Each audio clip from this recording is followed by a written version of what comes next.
Everyone, thank you so much for joining us today for our webcast, Putting on a Brave Face with Shaun David Hutchinson. We are so excited for you all to be here. We're so excited. We're all really, really excited to hear from Shaun about his new memoir. And my name is Harley Roselle. I work in the marketing department here at the Junior Library Guild. I'm actually really excited for this, probably just as excited as all of you, because Shaun is actually one of my favorite authors. So he'll be sitting here talking to you with Angela Christensen, one of our resident librarians here at JLG. But I'm just going to go over some housekeeping things, and then we'll let them get started. So this webcast is being recorded and will be available on demand. So if you have to hop off or maybe something happens and you can't see it all, you are able to access it on demand. There is a Q&A section for you to put in questions. We will fill those questions at the end, so please enter them into the Q&A chat box, and then we will get to as many as we can. There's also a resource box available for you, so don't forget to check it out. There's a lot of related resources for students, teachers, and librarians about many of Shaun's books, and a few other things we have going on here at JLG. So from here, I'm just going to let Angela Christensen take it away. Thank you. Hi, everybody. So my name is Angela Christensen. I'm one of the librarians at Junior Library Guild, and I was a public children's librarian for many, many moons. And one of my favorite things to do was to encourage teens to read, especially teens who possibly were not always readers.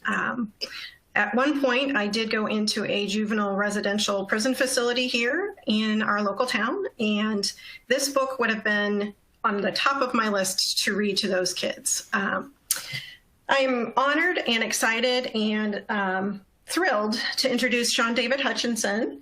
He is the author of numerous books for young adults, including The Past and Other Things That Should Stay Buried, Apocalypse of Elena Mendoza, At the Edge of the Universe, and my personal favorite, We Are the Ants.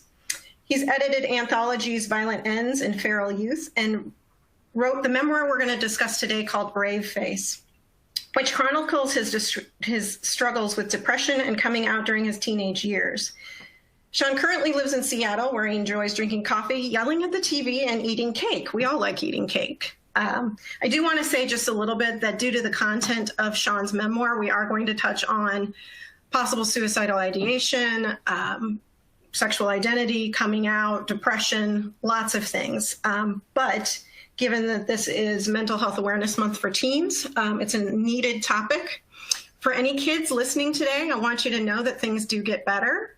Shaun and I are here to tell you that you do make it through, you make it to the other side, and that you'll turn out okay. Shaun, welcome. We're really excited to have you. Thank you for having me. I am really excited to be here. So, first off, I was hoping you might read the chapter China from your memoir, Brave Face, a memoir of how I survived growing up, coming out, and depression. Yeah, absolutely. Just jump right into that. All right. China, January 1996. My life after I got home from New York revolved around waiting for that letter. Waiting for someone on the other end of the country to decide whether or not I deserved to escape my town and my life and start again new. Waiting for my dreams to come true, or for my nightmare to burst out of my head and consume reality. I skipped so many classes during the first half of the school year that I was in danger of not graduating, and I sleepwalked through the classes I did attend. The only class I stuck around and stayed awake for was creative writing. I had a green Marvin the Martian notebook that I carried with me everywhere and filled with journal entries and poems. I'd been writing since third grade. I wrote fan fiction before the internet existed, adding sequels to movies like The Lost Boys and Adventures in Babysitting. I wrote short stories inspired by the fantasy novels I loved to read, and I even wrote an original speech about political correctness that I performed and won second place with in a state-level debate tournament. But I didn't consider myself a writer. I didn't consider writing to be a thing I could do. I didn't see a future where I spent my days sitting at a desk making up stories for a living. For a couple of months, we had a student teacher named Michelle, a young woman close to graduating with a degree in education who came up with the lesson plans and taught us and graded our stories while Mrs. McCoy sat in the corner and pretended to care. Michelle stood at the front of the classroom, leaning against the desk when I trudged in. Hey, Shaun, we missed you Friday. Debate tournament, I said. Did you win? My desk was in the front row against the wall, and I tossed my notebook down before sitting. I did okay. Michelle nodded. She wore plastic glasses and long, flowing skirts that reminded me of the ones Natalie Merchant had worn when I'd seen her in concert a couple of months earlier. We read your story. I ducked my head, looking anywhere but at Michelle. Oh. There were a lot of strong reactions to it. For the Soul's Sake of Living was the first non-fantasy story I'd ever written. It was about an older brother on trial for murdering his younger brother who was slowly dying of a terminal illness. Sorry, I didn't mean... That's a good thing, she said. Every writer learns that inspiring powerful emotions, be they love or hate, is better than inspiring nothing. Other students had started streaming in, and I didn't want to be the center of attention, so I tried to cut the conversation short. Yeah, well, I'm not a real writer, so it doesn't matter. Michelle took the hint and left me alone. The bell rang and class began. While the stragglers took their seats, Michelle set up a portable CD player on top of her desk. Today, we're going to talk about poetry. There are a few groans from the back, probably because we did just as much reading as writing, and they rightly assumed we'd be reading a lot of poetry before the term was up. But I want you to understand that poetry is more than rhyming couplets. Poetry is the way your soul speaks without your mouth in the middle to muck things up. It doesn't have to be romantic. Poetry can be rage. Poetry can be sorrow. Poetry can be whatever you want it to be, just like you can be whatever you want to be. Now I want you to close your eyes. Half the students had closed their eyes the moment Michelle had said the word poetry, so they were ahead of the game, and the rest of us followed along. I want you to listen to this song. I want you to listen to the words. Listen to the words that aren't being said. Listen to the images created by the music. Click. Silence. A piano. And then a ghostly voice singing about China, or China, depending on how you interpreted it, expanded through the classroom, driving out all other sounds. Tori Amos's voice filled my ears and nested in my brain. This was poetry. This was the soul speaking, beautiful and fierce. I know that I breathed during those 5 minutes the song played, but I felt like I didn't. I felt like I didn't need to. I was sustained by the power of Tori Amos, her piano, her voice, and her words. When the song came to an end, Michelle gave us the rest of the period to write about our own poems or songs or whatever came from within us. Nothing came out of me. I stared at a blank sheet of paper, willing the words to appear, digging deeply for just a tenth of the emotion Tori Amos had put into her music. But it remained empty until the bell rang. Bring your books tomorrow, Michelle shouted over us as we got up to leave. On my way out the door, she handed me back my short story with its grade, but I stuffed it between two books without looking at it and took off. I skipped sixth period and drove to the record store at the mall. I found 2 of Tori Amos's CDs, Under the Pink and Little Earthquakes, bought them, and went back to my car where I spent a few frustrating minutes tearing off the plastic wrap and then peeling back the ridiculous security tape. I slid the Little Earthquake CD into my player first. Everything in the room was pointing at me. Tori Amos wasn't just speaking from her soul. She was speaking directly to mine, like she'd stolen into my room and read my journals for inspiration. I don't know how many millions of copies that album sold, how many millions of copies of that album she'd sold, but I felt like I was the only audience. I sat in the mall parking lot listening to the CD. Somewhere between Leather and Mother, I pulled out the story Michelle had returned to me. The A was circled on the front, but my eyes went immediately to the mistakes. To the red ink pointing out a misused comma, or a there that should have been a there. I flipped through the pages, marking each error in my mind as a personal failure, ignoring the places where she'd written, nice word choice, or great imagery. And then I flipped to the last page and stopped. I'd expected Michelle to write in red ink a lengthy note about how horrible the story had been, and how she'd only given me an A because I'd fulfilled the requirements of the assignment, and not because I'd written something worthy of the grade. But no, that's not what she'd written. Michelle's final note, written in blue ink, said, Shaun, you are a real writer. Please keep writing. I love that chapter. Just speaks to the power of words. And I know in your note you had said that you took kind of conglomerations or parts of people and mesh them into one character. But you may not remember that student teacher's name, but you certainly remember how she made you feel. Oh, absolutely. And you know, that student teacher herself, that was not a conglomeration. Like, that was an actual student teacher. And I wish that I had been able to contact her, to thank her, because, you know, I think that's one of the really interesting things that I sort of discovered going through all my journals and emails when I was putting this memoir together, was all of the tiny little ways that people affected me and impacted me that I hadn't really realized at the time. You know, it was just all of these little things that I thought were unimportant at the time really did have a huge impact on me.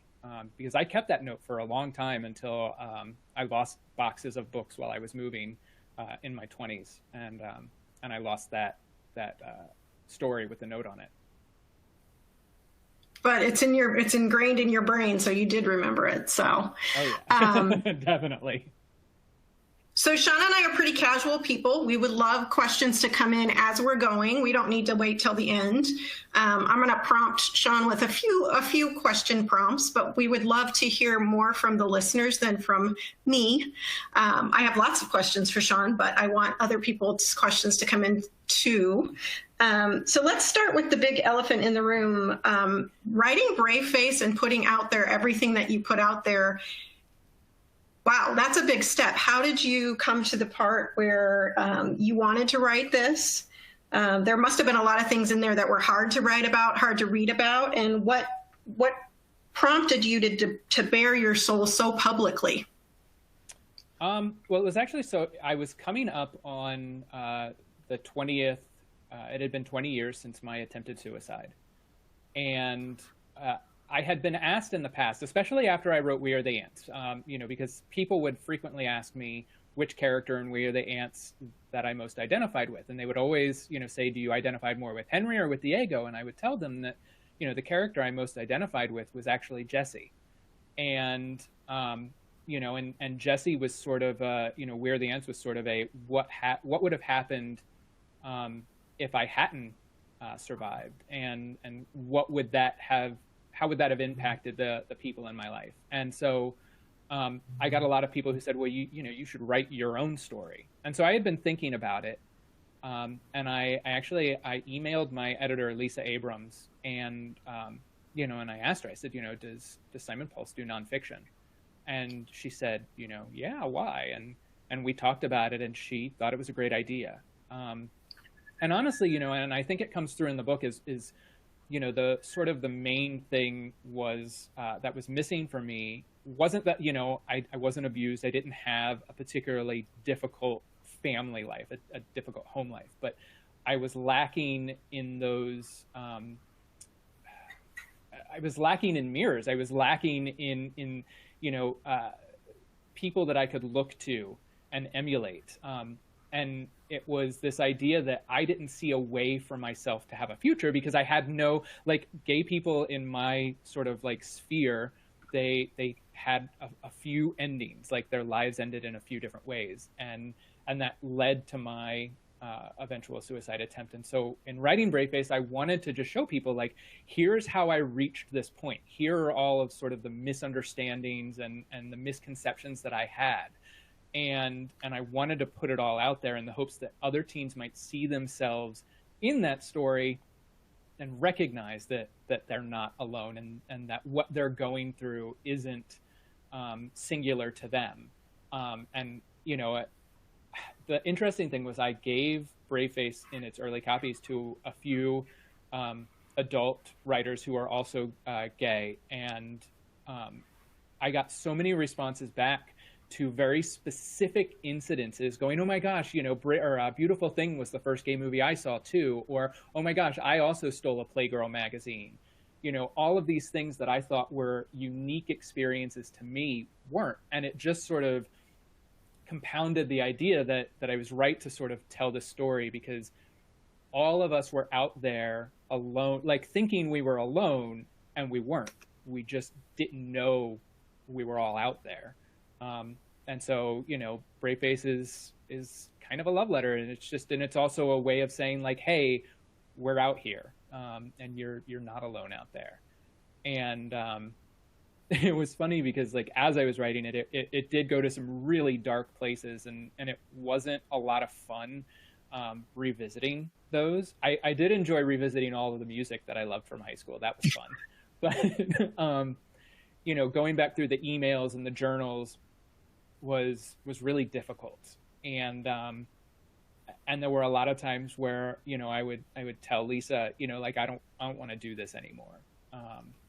And you know, maybe this isn't a good idea. And she would always say like, look, if this helps like one kid, like if one reader you know, reads this and feels better and decides to stay, then it's worth it, right? And I agreed. And I've gotten emails from readers that, and not just teen readers, adult readers too, who have felt seen and heard and, you know, have found the strength to keep going. And that, you know, means more to me than anything. And it's worth sort of, you know, putting my life out there because I'm a really private person.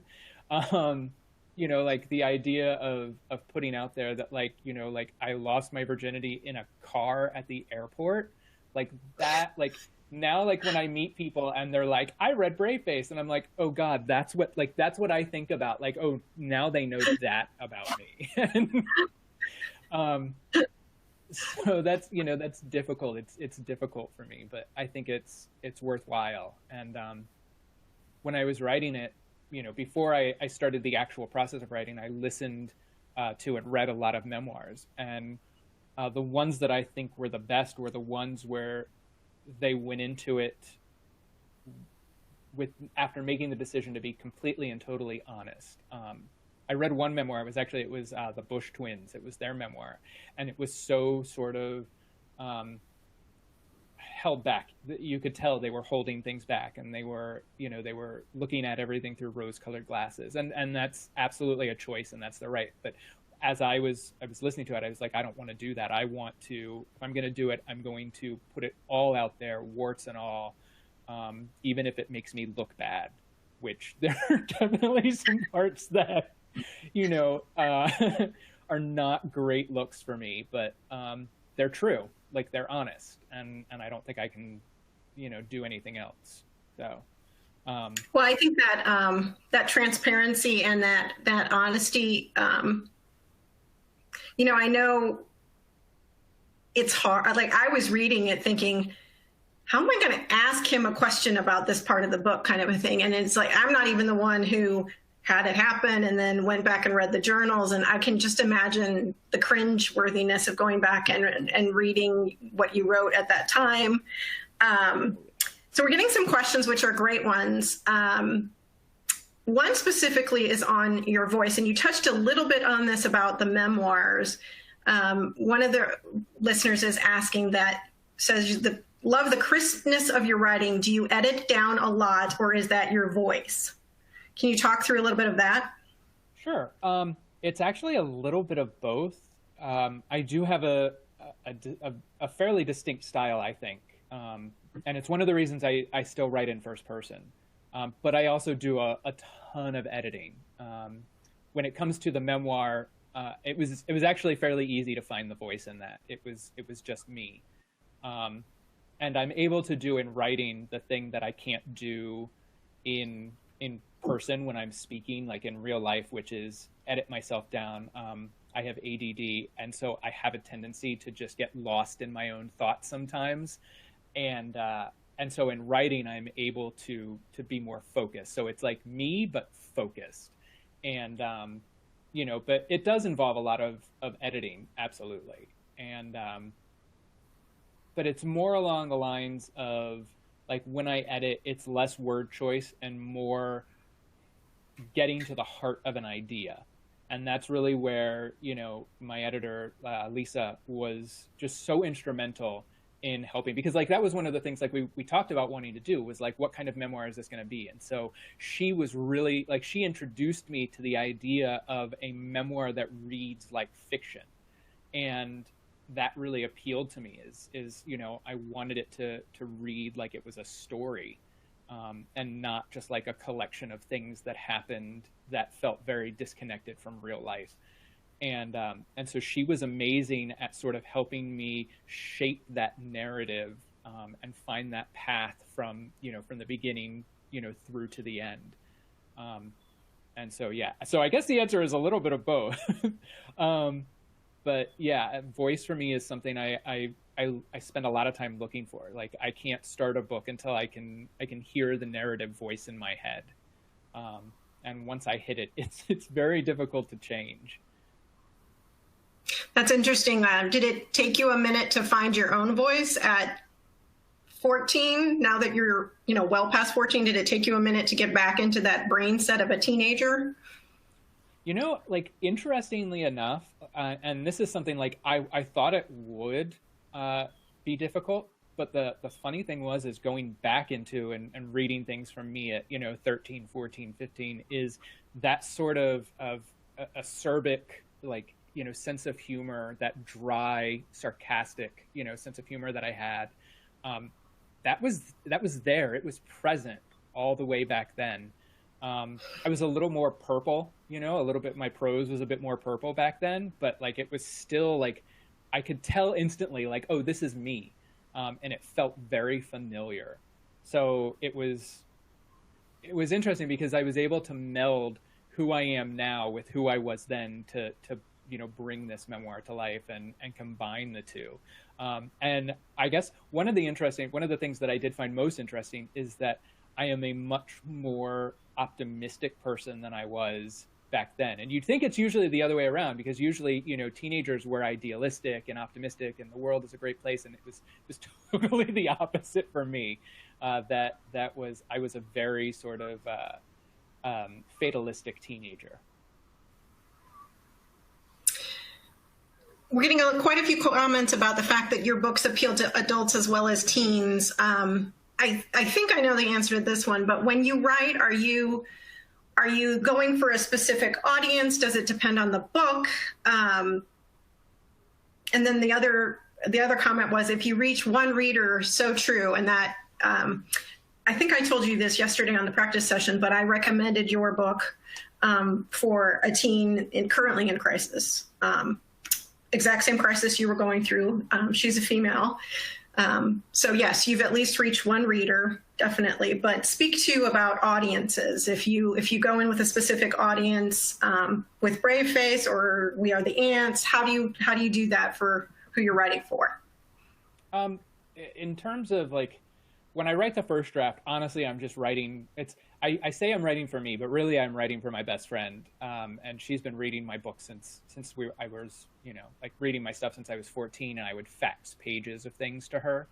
But when I think about audience, I mean, honestly, I am very appreciative that I have adult readers, but I don't think about them at all when I'm writing. I'm thinking about the teen readers, because, like, that's my audience, and I'm very sort of aware of the sanctity of young adult literature. I want young adult literature to be for young adults, because there's so few spaces for young adults that I want it to be like, I wrote this for you, for your age group, you know, and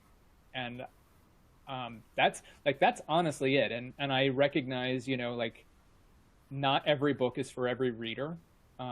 So I try not to think like I am aiming this book at only, you know, queer youth.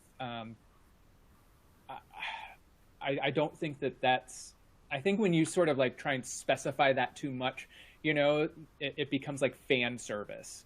And, you know, and that's not really what I'm doing is I'm writing a book, and I'm trying to make sure that it's accessible to young adults, and that it's honest in ways that oftentimes adults in young people's lives are not honest. You know, it's honest about, you know, sex, and it's honest about life, and it's honest about, you know, the things that we don't like to talk about, mental health, and then putting it out there for them, and then hoping that the right readers will find the right books. And that's where I love librarians and booksellers, because they're out there connecting, you know, young adult readers with the right books. And you know, that's just the best we can really do. I'm usually surprised by my readership, when I find out, like like you're saying, I've had a lot of young women who have found Brave Face and connected to it in a way that I was surprised by, because we talk a lot about experiences, and my experiences in Brave Face were very, specific and very narrow. I was a young cisgender middle-class white, gay guy, and so it's a narrow experience, and I've been very surprised sometimes by how widely and how well my stories have been received. Well, like you, I grew up in the middle of a cornfield in Illinois and didn't see people who didn't fit the heterosexual norm, and there was lots of microaggressions. And just even I, as an adult reading Brave Face, was able to translate your experience into, okay, that was my experience too. So I think you did a great job of being able to, yes, you're talking about yourself, a white cisgendered gay boy in Florida, but the other comes through very, very easily in this book. One of the librarians is asking, and this is a great question. So for those of us that have read Brave Face and want to possibly approach a teen that's struggling, or a teen comes to us, how can libraries support LGBTQ teens without possibly labeling someone or putting them onto the defensive? Your book is a great tool. What are some ways that the librarians can use that tool to get it to the teens that are struggling? I think openness, making sure that teens know that you are a safe place, because I think, that's one of the things that, and again, like, my experiences aren't universal, and I'm not a psychologist or a psychiatrist. So, but I think one of the sort of the teen experiences that as soon as someone tries to come at you and tell you how you're supposed to feel or tell you how you're feeling, like, you immediately kind of shut down, and so, if I had an adult come to me and say, "Oh, it looks like you're struggling with depression," I would have been like, "No, I'm not. Leave me alone. What are you talking about?" And so but if you put that information out there, through displays, through like seeing books and having them out there, displayed where they can see them, like, that sort of like triggers and says, like, hey, here is someone who is welcoming and open and welcoming, and that makes a place feel safe to me. And like, when I go to schools and I go to libraries, I mean, I'm not saying I judge librarians by the books that they have on display, but I totally do. Like, I look around and I see, like, okay, what kind of school, like, what kind of library is this? Are all the books, like, of one specific type, or are there books of all types, by all kinds of authors about all types of subjects? And I think that says a lot. And I think that says a lot to teens too. So I think the best way to support teens is to be as welcoming and accepting as is possible. And I know that, like, teens will sort of be like, oh, so-and-so, like, you're so lame, like, but those teachers, those ones who were, like, really enthusiastic and open and welcoming, were the ones that sort of stuck with me, like, the ones who, like, if, like, you wore a pride shirt, like, they might, like, laugh and make jokes, but in the back of your mind, it's saying, like, I am a person who is supportive. I don't know if that makes sense. Does it? I mean, it's a hard thing to do, but I think just being the best person you can and being as open-minded and welcoming as is possible is the best way. Well, I think it goes back to your comment about being honest with teens. Teens can smell BS from 10 miles away. So putting any falseness on it or anything, I also think that you're right. What librarians choose to display speaks. And kids, especially teens, judge things by how they look, themselves, others, what books are out there. And if they're not seeing any books that say queer or gay or bi or trans or any of those other words, or just other, the default reaction becomes, I don't belong here because I don't fit that mold.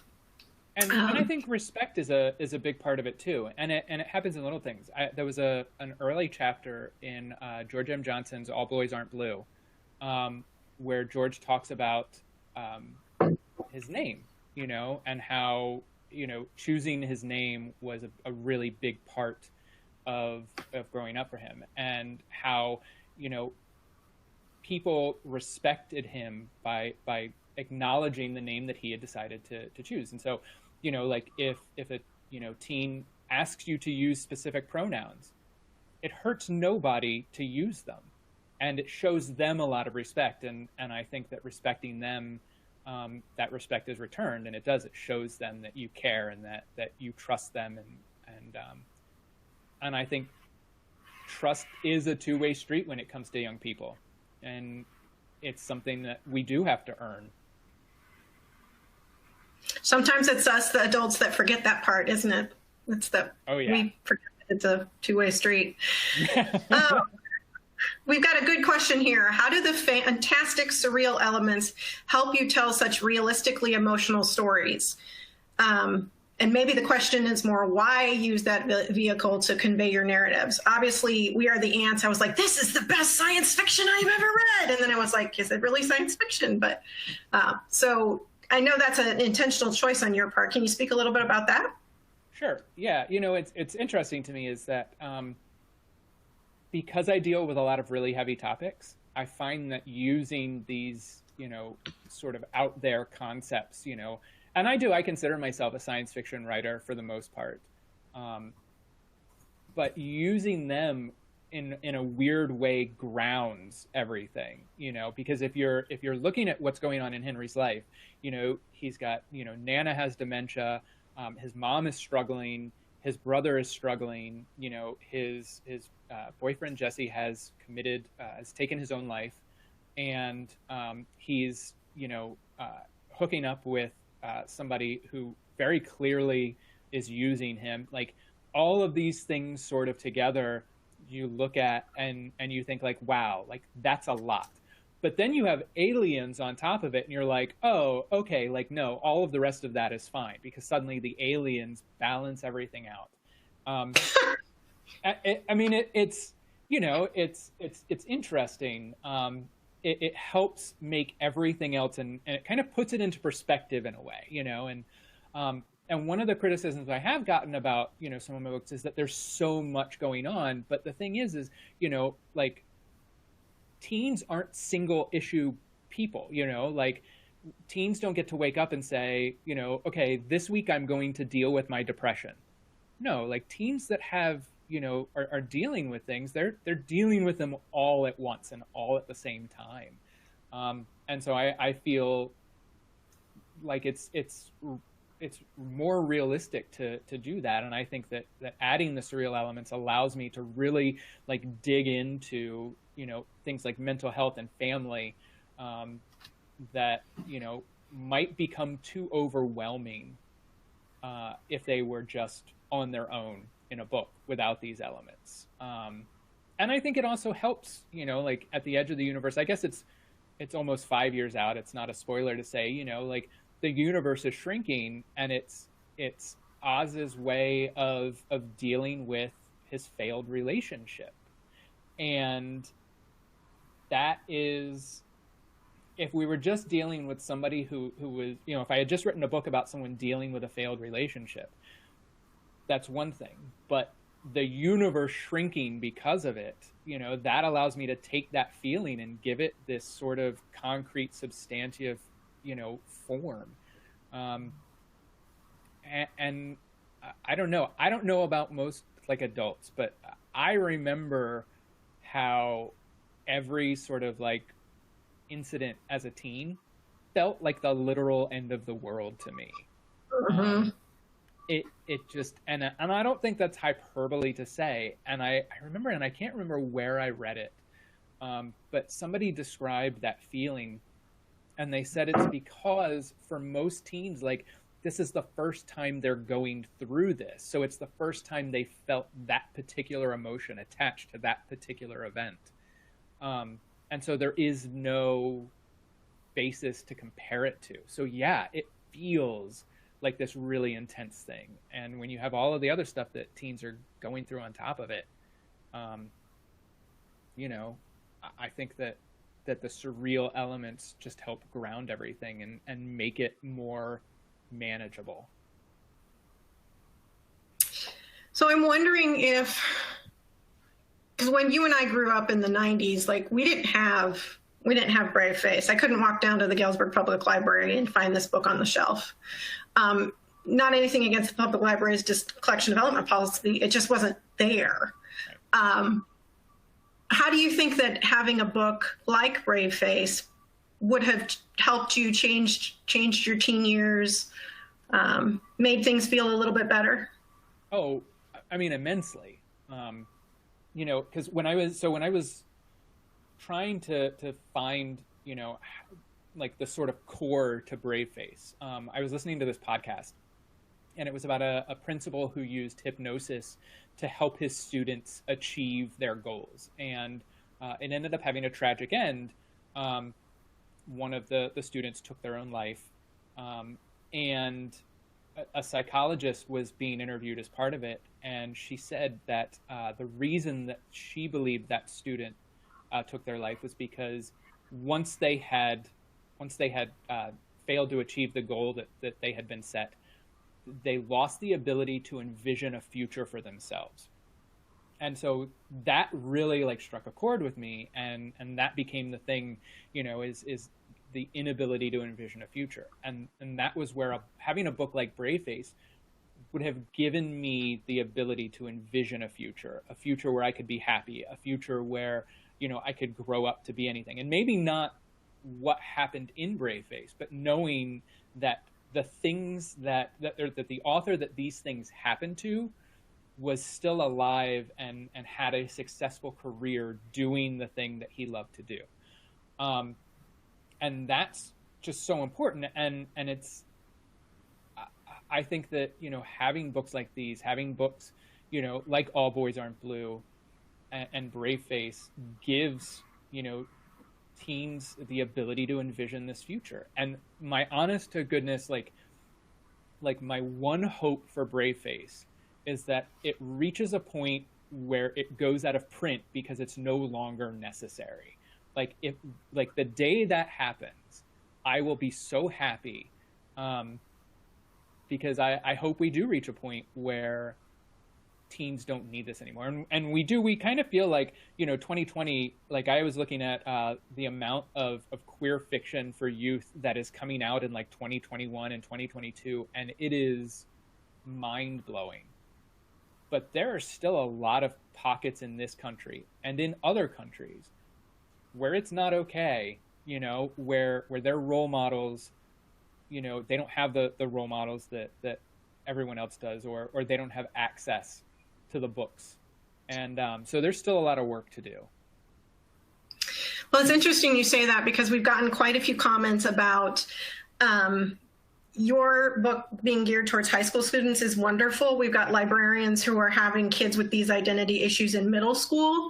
And also those of us on the lesbian end or the bisexual end, can you please encourage your friends in this arena to write, and to write more for, you know, you covered the gay male arena great. We need some other ones too. Do you have other authors that you can recommend? Do you know other authors you can encourage to possibly open this nonfiction? For like nonfiction? Either way. Oh, I mean, because there is like just coming up massive amounts for young adults that goes beyond, you know, the gay spectrum, which I am incredibly happy to see. And you're going to totally put me on the spot because I'm terrible at remembering names, but I just remember, oh goodness, now you're going to, I'll have to post a list of names. I can't recall names. Yeah, if you send us, then we can include it. Yeah, but I mean, there's like, if you look up Dahlia Adler's Twitter account, she keeps a list of books that are coming out for queer youth that is just mind blowing. Like I'm beyond like excited at what we're getting.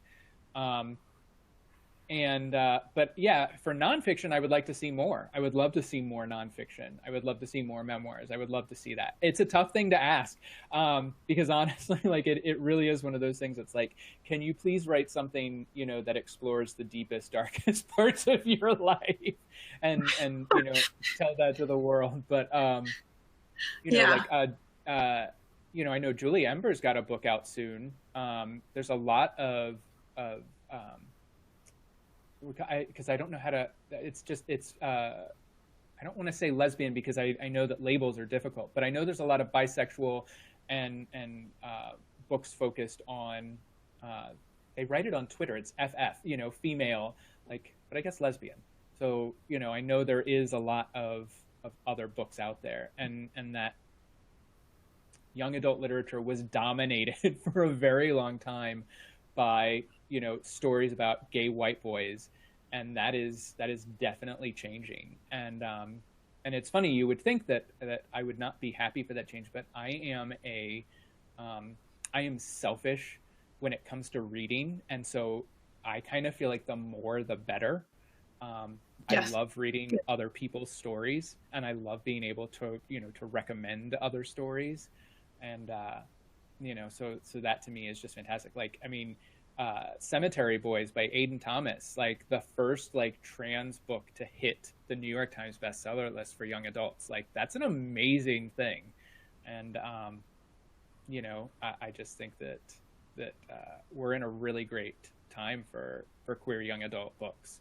And a lot of these books also deal with mental health in ways that I think are beautiful and wonderful.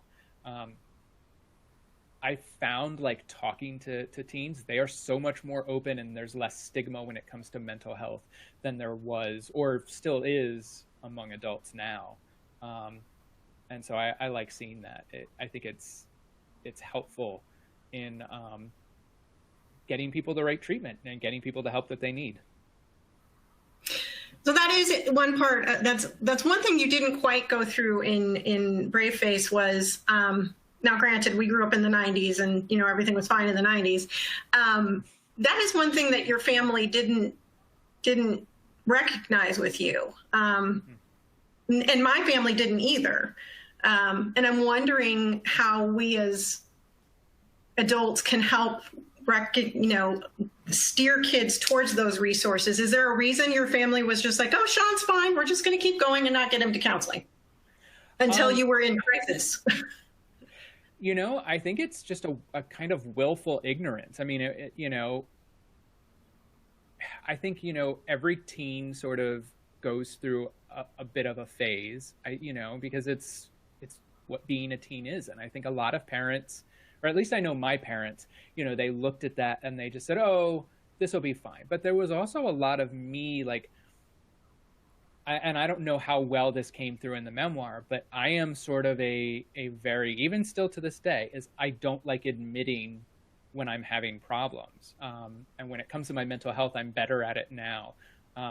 But, you know, back then, it really was. It was everything is fine. Everything's okay. And that was actually in We Are the Ants. I wanted to mirror that with the scenes. You know, there's one scene where Henry's mom asks him if he's okay, and he says yes. And then there's the other scene where she asks him, and he says he's not okay. And that was really important for me to write because it was something that I wasn't able to do as a young person. I wasn't able to say, I'm not okay. And I think maybe if I had said that, you know, I know my parents love me, and if I had gone to them and said, I'm not okay, they would have tried to get me help. But I didn't. At the same time, yeah, they didn't come to me and say, like, you are not okay. And yeah, I don't, you know, I don't know what would have happened. You know, I think a lot of it had to do with just, you know, it's just how it was in my family. And, you know, it's kind of a Southern thing. You know, it's just everything's fine, smile and pretend everything's fine. And, you know, I don't think that's the South. No. Yeah. But you know, it was definitely like, because I had this experience with my mom with my ADD, is I didn't find out until I was in my 30s that I had ADD. And when I told my mom, she goes, oh yeah, no, we had you tested for that when you were younger, but I didn't want you to go on medication because I didn't want you to use it as a crutch. And I was like, but like, I spent all of this time thinking that I was lazy and I could have gotten help, and like her intentions were good, but you know, and so it's a tough thing. And I think that the best thing that parents can do is the same thing with teachers, is be honest, be open. You know, sharing my sharing my struggles with depression, young people immediately see like, okay, well, if he's willing to share, then I'm willing to share. And so I think that, you know, putting ourselves out there, especially as parents, and this was something that my mom was good at, is she did talk to us about a lot of her struggles when she was younger. And so, you know, like, I didn't feel embarrassed about a lot of things. And I respected her. But yeah, it was, you know, it was something we all come to terms. Like, she came to terms with, you know, she had also been struggling with depression and didn't know what it was. And, you know, she didn't really come to terms with that until her 40s. Yeah.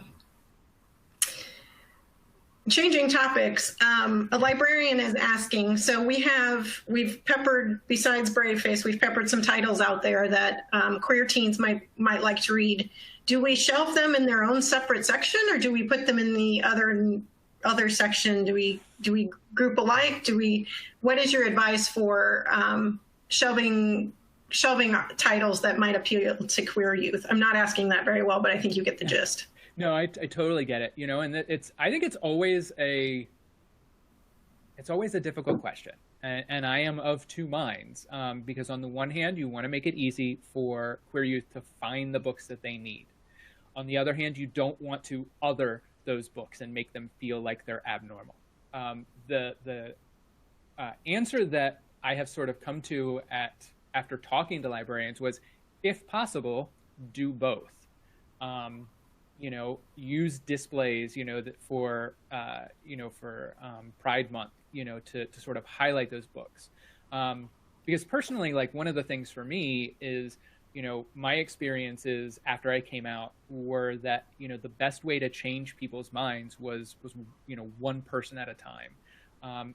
And I think that, interestingly, I think that the same can be done with books. I mean, imagine, you know, a heterosexual, you know, boy who has never thought about sexuality, just grabbing a book because it looked good, realizing in the middle of reading it that it has queer characters, and having it just change his mind about what a queer person could be like. And I think that has the potential to be so powerful that by putting the books in their own section exclusively, you might be, you know, robbing that student a chance to discover something really interesting. You know, and being open like that, you know, like, it was one of those things. Like, I grew up, my mom always put all kinds of books. The first character I really related to was Meg Murray from A Wrinkle in Time. I never grew up thinking I could only relate to boy characters. And so I think, you know, that if we put all of the books together, then we give those readers opportunities to relate to people who aren't like them. But there still has to be a way to make them, you know, available to the readers who need to find them, and make it easy for them to be found.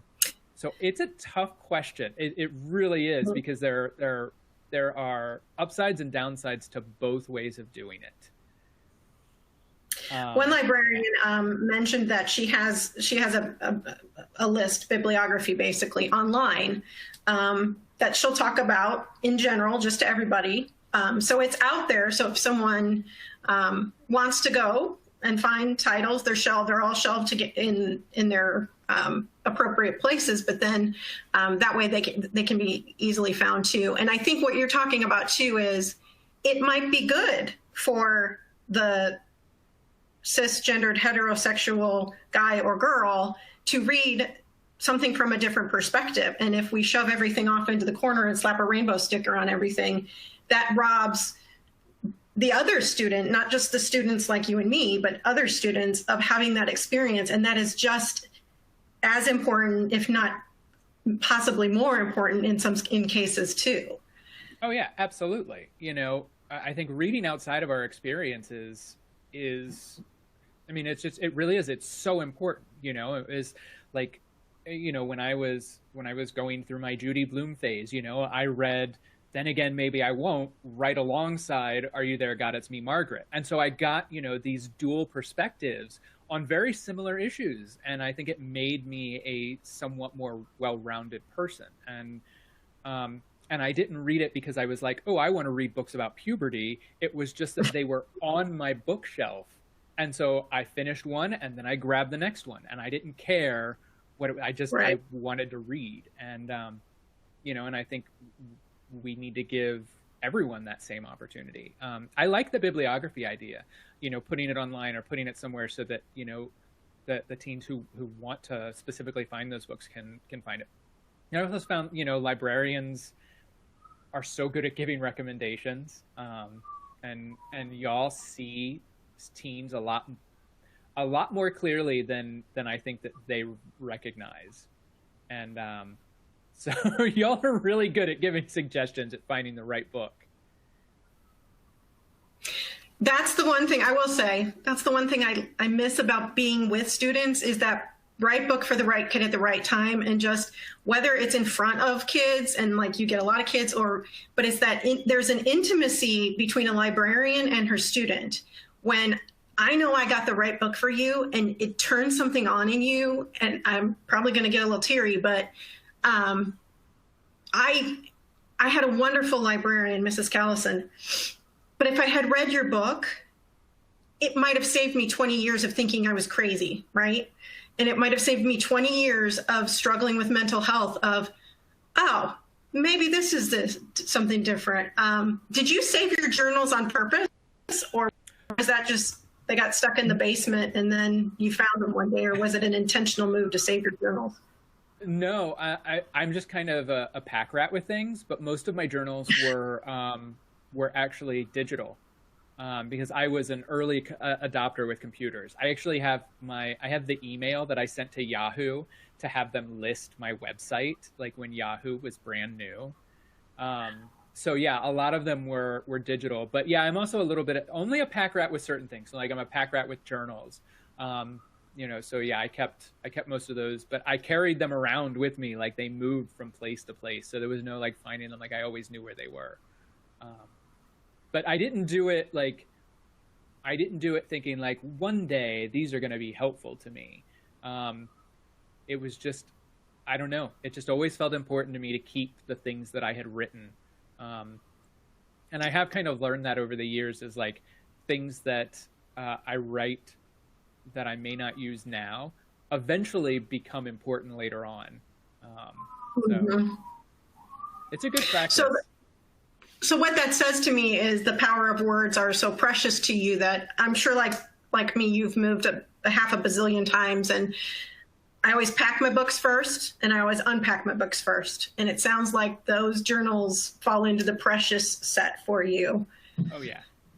Yeah. Absolutely. Yeah. They're one of those that they just, you know, they'll stick with me forever. Finding being able to get the digital stuff was actually really hard. I had to download some really old programs, and I had to download some software emulation. Like I had to emulate like a Windows 3.1 operating system so that I could open a program so that I could read some of this stuff. I had to laugh when in your memoir you were talking about your first website had some crappy HTML, and I was thinking about some Flash that I had written at one point, and I was like, oh, that can stay buried in the web archive. Yeah, no, I mean, it was so bad. It was so bad. Like, I mean, it was like after I came out, like even still, like it was back when Corel Draw was really big. And so like I had like, it was like an image that like spun out, and I thought this is the coolest thing ever. But it was only like what, like, you know, like I think we could only do like 16 colors on the screen, and yeah, terrible. So bad. Yeah. So we've talked a lot about how you survived your youth, but obviously you grew up, I grew up. What are some things that keep you sane specifically? You know, depression doesn't go away. Mine doesn't go away. Yours doesn't go away. Like what does Shaun well past high school do to still be okay? Everything. Like one of the most interesting things, and this was something that was kind of important to me that I wish that I had actually put in the book, but that I've talked about a lot later, is that, I don't think Brave Face is a how-to manual for getting over depression. Okay. It's just a set of experiences, because I think that everyone's sort of journey through depression and how they manage it is unique and is different. But one of the things that, has helped me the most was a realization that I came to with the help of a doctor, that I just learned to write it out. Like, I learned to recognize the symptoms of an oncoming depressive episode and to treat it like the flu. Like when I get the flu, like you get the shivers and you get a headache and you're like, okay, I'm going to run to the store, I'm going to get some soup, and I'm going to camp out on the couch and watch Netflix. And I do something similar when I start feeling a depressive episode come on. I self-care. Like I say, like, okay, I don't care about my deadlines. I don't care about, anything else that I had going on. I'm just going to ride this out. And in doing so, in treating it like a physical illness, I think it allows me to sort of like get through it more quickly. Yep. Instead of, just this overall, like, I don't know what's going on. When's it going to end? I treat it like, okay, here it comes. It's going to end. I know it's going to end. And I get through it. But I also, I took up baking last year. Baking is a wonderful hobby. And I do a lot of hobbies. I finally realized the dream of virtual reality that had been promised to me through like the 80s and the 90s, and they finally came out with stuff.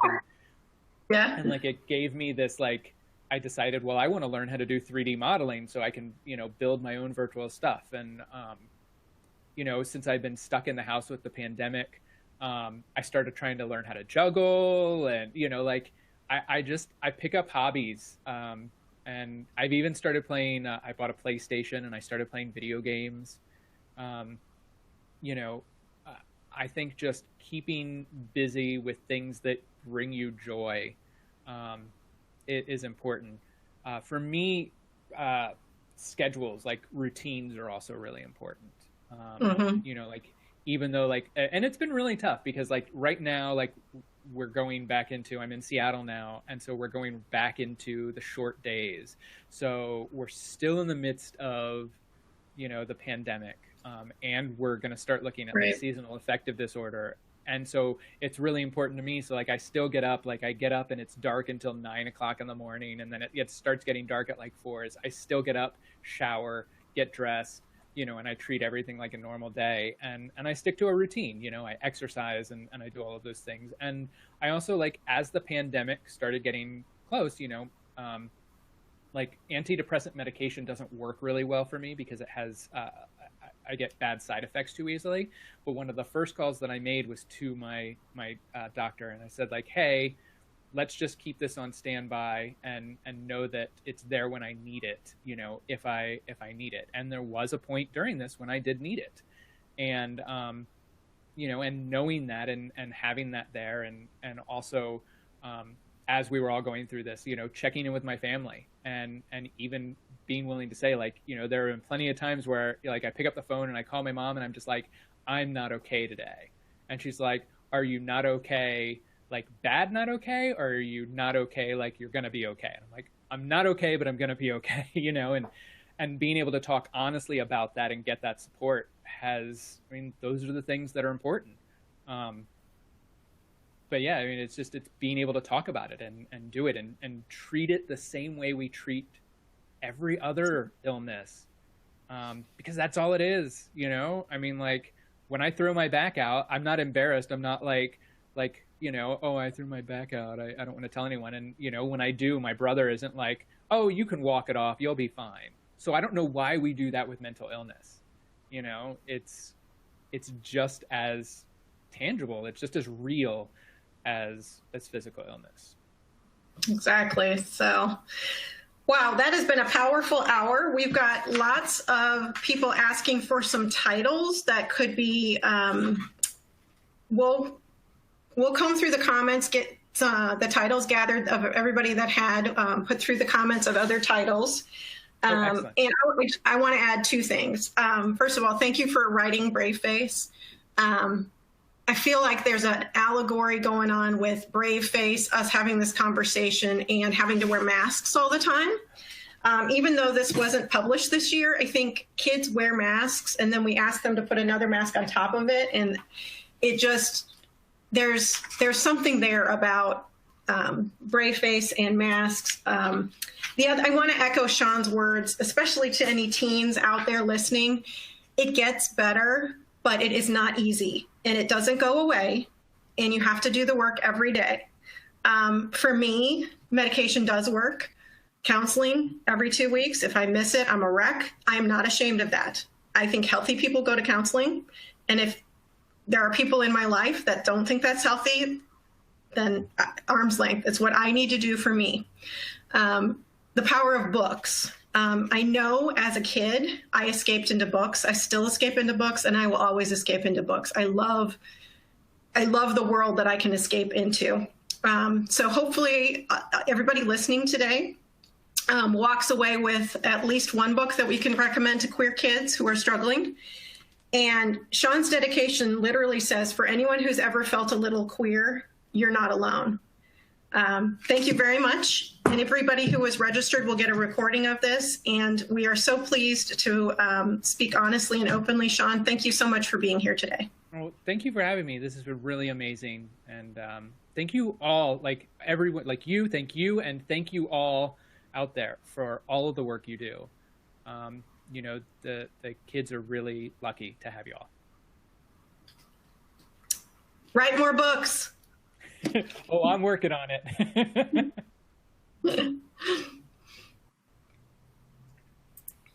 Well, thank you both so much. Sorry, I'm tearing up a little bit. That was really wonderful.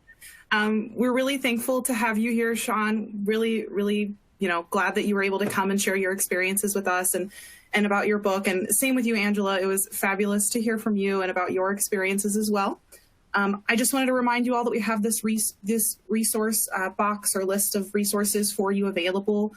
Some of the books that Shaun and Angela talked about today do have resources available here.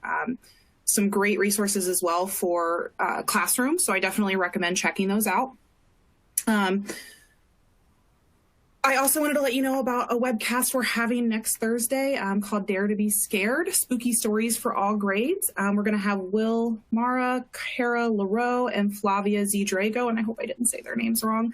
But it's going to be a very fabulous, spooky Halloween-themed webcast, so we hope some of y'all can make it.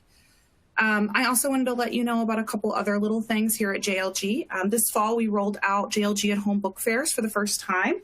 This is a great way for your families to shop and maybe get some of those Shaun David Hutchinson titles on your home library shelves. So definitely reach out if you have questions about that. We also have a blended reading bundle going on right now with JLG Digital. So we are offering 6 months of JLG Digital for free when you purchase a 12-month subscription. So definitely reach out to your rep or us if you have questions about that. Thank you all so much again. It was such a pleasure hearing from Shaun and Angela. We hope to see you next time.